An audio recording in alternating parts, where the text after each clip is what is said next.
everybody. It's Wednesday morning and you hear the music. It is time for our Berkshire Hathaway bi-weekly podcast. Joining us today, your realty expert, John Brodeen. And we'll be talking with John right after this. Look, if home feels too big, let's get you a smaller one. And it's okay if the process seems daunting or you're having a hard time letting go. Because our network agents have the expertise to help you downsize and get you to just the right size. Now, let's go get you home. All right, and we are back. There we go. Berkshire Hathaway bi-weekly podcast. Our realty expert, John Brodeen, in the studio today. John, happy birthday, buddy. Hey, how are you? Thank you, sir. I'm good. Big plans for today? We have a golf tournament, the annual Realtor Golf Day. Oh. Yes. How are you with the clubs? I used to be better than I am now. I used to golf all the time, but now I only get out, honestly, like maybe 4 times every summer. Mm-hmm. Golf's such a time-consuming hobby. You know, it's funny because certain sports athletes are better at golf than not. Like baseball and golf, they say it doesn't really mix, but hockey and golf does.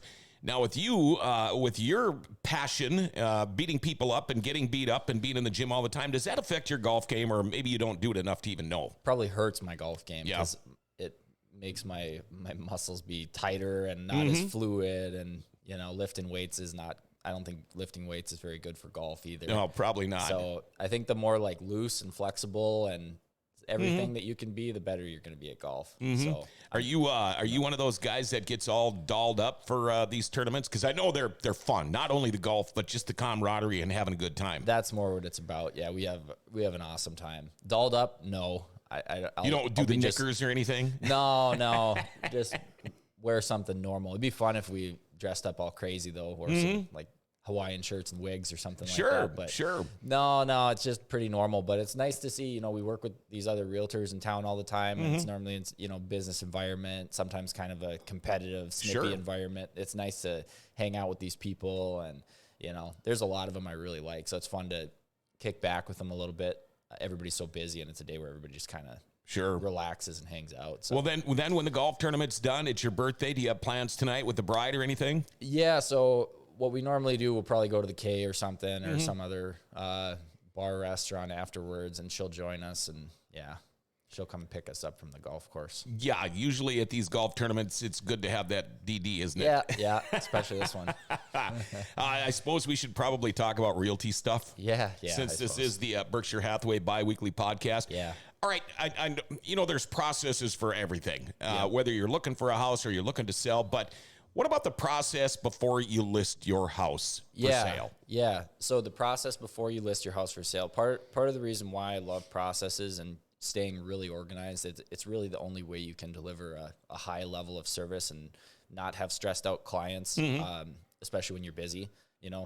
These processes help me handle a lot of things at once, stay super organized, stay on top of it, and the clients know exactly what's happening, what's next, what steps we got to get through. So it helps everybody out. When somebody calls me and says, "Hey, John, I am going to be listing my house in a couple weeks. I want you to be my listing agent." The first thing I do before I even meet with them is I send them a questionnaire. This is to help save their time. And so they fill it out. It's, pretty simple. It helps me know everything that I need to know about the house, about their situation. So I don't have to go through all that, and take 20 minutes to ask them questions. When I'm sitting down with them, we can get straight to the point. I know everything I need to know, and I can come prepared. So they're going to fill out that questionnaire. It honestly only takes like a minute or two. Go back. So then we're going to set up a CMA home walkthrough. So before I can start working on what the market value is of their home, I'm going to have to walk through it. This will, only take 15 minutes or so. They don't even have to be here for this. If they're super busy or if they're out of town or something, they can arrange for me to get in. I'll walk through the house, take some notes, everything I need to know about the property. And a lot of times what we'll do at this meeting too is we'll start going over some initial staging stuff. I can start giving them some outlines on what they need to do to get their home ready. A lot of times people have questions at this stage of, should I take this out? Should I hide this away? Should I leave this here? So we can start planning our staging game plan at this stage as well. After I've walked through the property, taken all my notes, I'm going to go back to the office and start working on the CMA. So that stands for Comparative Market Analysis. What I'm trying to find is homes that have sold that are similar to the subject property that have sold within like the past year. Is that like comps? Yes. Okay. Referred to as comps. I'm also going to look at what the active inventory looks like in their price range right now. I'm going to look at what's pending in their price range. I'm also going to find out what the market is like for their home, where the balance is at between supply and demand. Right now, it's probably going to be good news in that aspect. So I'm going to find out how many houses are typically selling per month in their price range, and then I'm also going to look at how many houses are currently for sale in their price range. And this is going to tell me if it's a buyer's or seller's market. It could be a seller's market in town, but for a little while there, like in the low price range, for example, it was a seller's market in town in general, across the board. But in the under 145 price range, it was more of a buyer's market. There was a lot of inventory. That's changed now. But so I need to make sure that, see what the market is like for their specific home. And what we're going to do is I'm going to come up with a pricing recommendation. I'm going to see what the comps suggest. I'm going to see what the active market suggests, and we're going to come up with a price for the property. This is very, very important. That's why I put so much time into this. It's one of the most important things I do as your listing agent. Then the third step is we're going to set up a meeting to review this CMA. I'm going to walk you through the whole thing. I'm going to walk you through what the market looks like right now. My goal is for you to know basically everything that I know about the market, so you're completely comfortable and in touch with the market, if that makes sense. So we're going to sit down.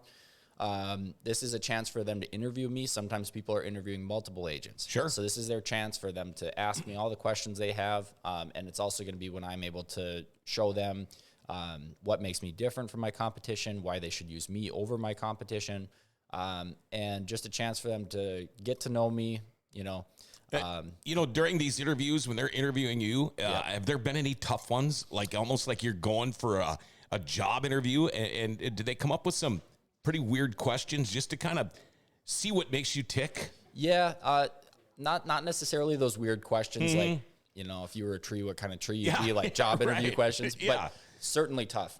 Many of those. I'd say, a lot of them are like that. Well, this is a big chunk of money people are talking about here, and they need to pick the right realtor. Yes, and I almost prefer people to do that because it means that they're serious about who they're going to pick. When they're committed to me, they're fully committed to me, and they're confident that they made the right decision. If they were in a rush to pick somebody or something, and maybe they didn't ask me everything that they felt like they should have asked me, I don't want there to be any doubt in their mind that they picked the right person. Sure. So I totally embrace that. I like it. The next step, if they decide to move forward with me, is they're going to sign an exclusive right to sell listing contract. This officially hires me as their agent. Now I can start to get to work for them. So we've agreed on what our listing price is going to be. If you say you think your home is worth $350 and I scour all the market data that's out there, and there's no way that we could possibly justify, even if supply and demand is super balanced in your favor, even if we're pushing it at 300 and you insist that it's worth 350, we might not be a fit to work together. So we also have to agree on that aspect. If we agree that I'm the right person for the job, and we agree on what the price is going to be, that's when we're going to sign this contract. I'm officially hired as your agent at this point. Okay. Once you hire me, I'm going to schedule professional photos. Yep. I pay for that out of pocket, so I can't schedule it until you've officially hired me. This is usually going to be, probably about 5 days out. So we're going to get these scheduled. Then we're probably going to, before photos get taken, we're going to do a follow-up staging consult. So I've already told you, a few of the things you need to start working on. I'm going to check on that, see how it's working, see what tweaks we need to make, go even more detailed on that staging, because that's probably the third most important thing that I'm going to do, and it's probably the most important, or one of the most important things when making your house marketable is we need to make it show well and photograph well.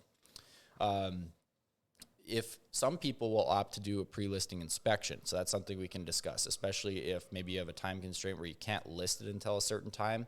this is one of the things we could get out of the way now. I'm going to hire the most reputable inspector in town and get a home inspection done. Any little things that show up on there, this is your chance to fix them now. So when we get offers, we can say, hey, this is our home inspection report. We already got it done. We already fixed all these issues. This could eliminate losing money in negotiation. Sure. If the buyer were to do their own home inspection. And it's key to use a really good inspector here, because you want that house to be, scrutinized, so that when the buyer sees this report, they know it's super, super thorough and that we did everything.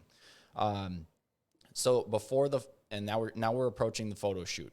Before the photo shoot, I'll come back, especially if there's some last minute tweaking that needs to be done from that second staging meeting. Come back and do probably a third staging meeting right before the photos. Make any last minute tweaks that need to be made.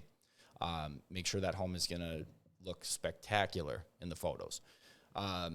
Then the photos are going to get done. It takes a couple of days. Some homes are great for drone photography, video, that sort of thing. That's when all this stuff is going to get done. It takes a couple of days to get edits back, to get all the marketing ready to go. And then I'm also going to need a few things from you. So I usually like to put a listing on.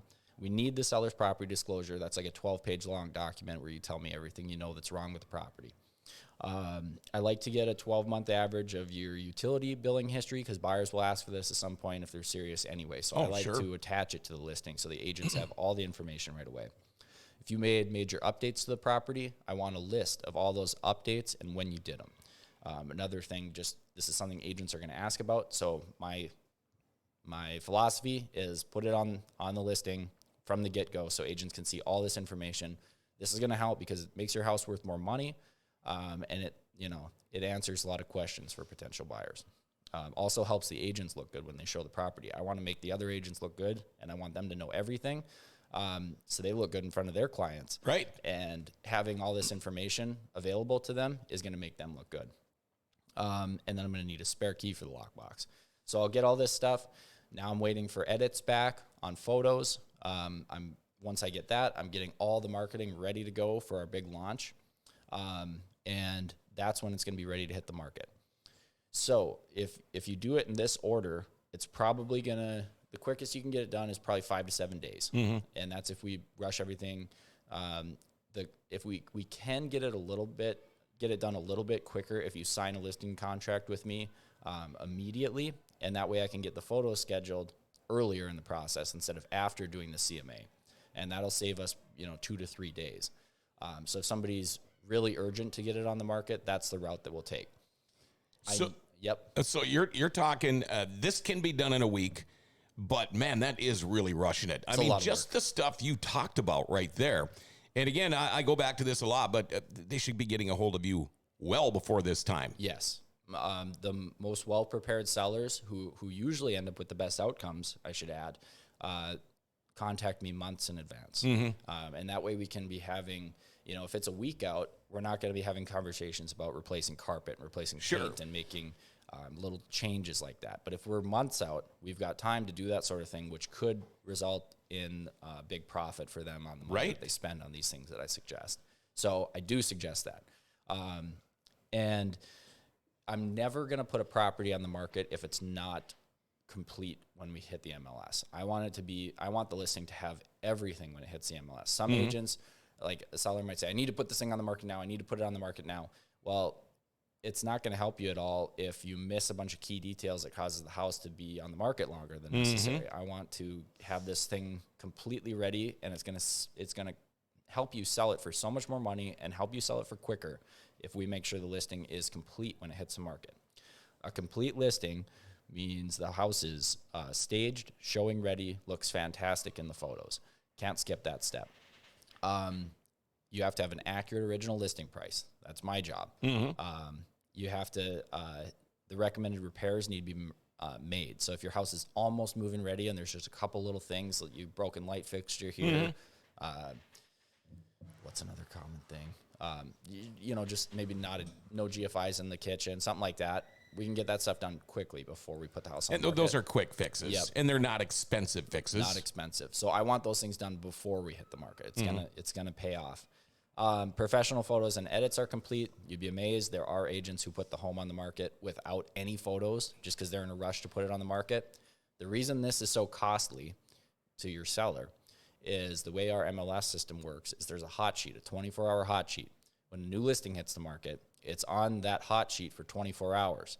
So you need to have everything on that listing because that's when all the realtors are going to be viewing it. Mm-hmm. When a house hits the hot sheet and doesn't have photos, usually I keep scrolling and I don't go back 2, 3, 4 days later and check back on that house to see if it has photos. It could be amazing, but it's just not getting the same visibility. Yeah.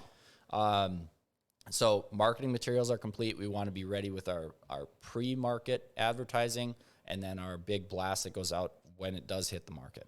All that has to be done. It's going to pay off for you because reaching more people with high quality marketing materials is going to lead to a higher sale price and a quicker sale, less hassle, more negotiating leverage for you. The disclosures all have to be complete and attached to the listing, the update list, and so the list of renovations and your utility history have to be complete and ready to put on the listing. Not every realtor does that, but I think that's a nice touch, and all the other realtors really appreciate that. That's part of having a good brand as a listing agent. Mm-hmm. Coming soon advertising, like we mentioned, that has to be all done. We want to help build some hype for it while it's in those last stages, getting ready to launch. And then the lockbox and the sign installed and everything ready for showings to happen. So if you skip any of those major steps, that's not a complete listing. So if an agent says, oh yes, I can get this on the market for you tomorrow, chances are they're missing some of those things. Right, yeah. right. You really are a realty expert, aren't you, John? I like to think so. I'll take your word for it. All right, perfect. Have a happy birthday today, Yes. by the way. Thank you so much. And good luck in the golf tournament. Yeah, we ain't winning it. Yeah, make Berkshire Hathaway proud, all right? All right. All right, there you go. Celebrating a birthday today on his way to the golf course, your realty expert, John Brodin. And I tell you what, John talks about some of these fixes and things that you might need done before you sell or buy. Get a hold of Executive Properties. They do all types of commercial and residential work, whether it be work in the kitchen, bathrooms, doors, siding, concrete, cabinets, trim, tile. Think you get the picture. Executive Properties going to take the time to listen to what you want done, and they're going to do it right. Call them 701-330-1273 or go to executiveproperties.org. John Brodin will be back again on Friday. For today, there you go, your Berkshire Hathaway bi-weekly podcast.